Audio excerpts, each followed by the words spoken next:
Her voice cut through the hum of the conference room like glass through silk. "You're off the project until you publicly apologize to my ex-husband." For a moment, I thought she was joking. Then I saw the way her jaw tightened, the way her fingers dug into the side of the podium. Dozens of eyes turned toward me, my own team. A few looked away. Cowards. I just nodded. Okay. That was all. No defense, no anger, just a quiet agreement that chilled her more than a fight ever could. The rest of the meeting dissolved into background noise. I heard nothing, just her breathing, sharp, controlled, echoing in my head. My wife, the CFO, my superior. By the time the all hands ended, I had already begun the separation. Not from the project, from her. That night she pretended nothing had happened. Wine on the counter, music low, the illusion of domestic peace. "You took it well," she said, pouring herself another glass. "You needed to be reminded who's in charge sometimes." Her words slid into me like small, deliberate cuts. I smiled faintly, just enough to keep her calm. We had built this company together. She handled the numbers, I handled the systems. We built it from nights without sleep, code that bled into morning light. And then, a few months ago, she'd brought him in, her ex-husband, as a strategic consultant. I'd questioned it, gently at first. She'd said I was being insecure. Now she'd humiliated me publicly for disrespecting him. But I hadn't said a word to him. I didn't have to.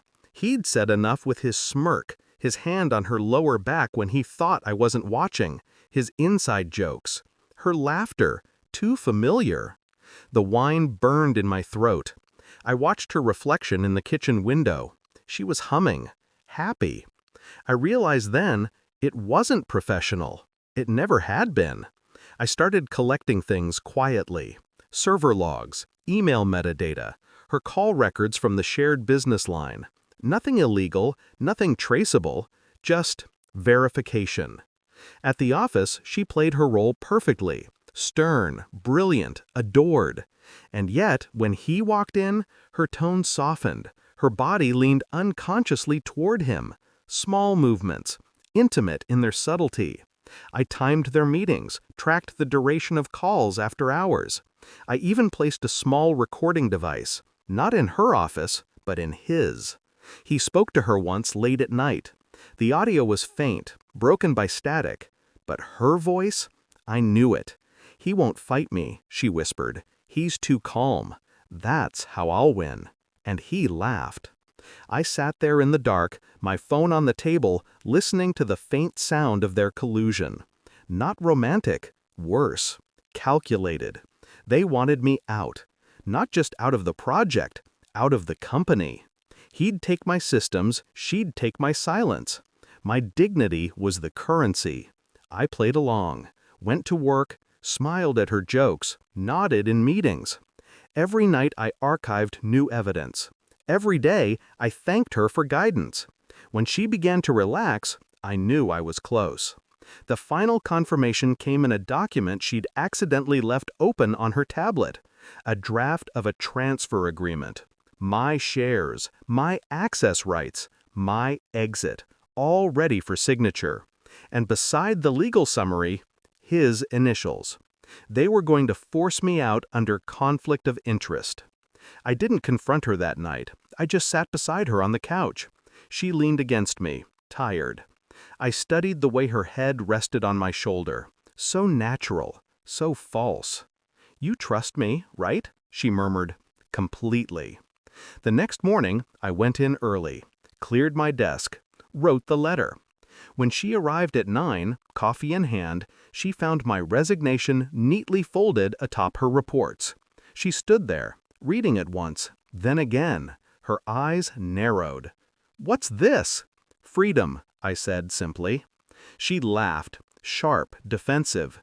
"You're seriously quitting? Over one project? You're overreacting." I didn't answer. "Fine," she said. "Walk away. You'll regret this." I nodded once.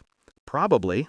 As I turned to leave, the company lawyer burst in, pale, sweating, papers in hand. "Ma'am, tell me you didn't. Please tell me you didn't." She froze. "Didn't what?" He looked from her to me, then back to her. "You used your personal relationship to remove a co-founder from a joint project. The board knows. They've seen the emails."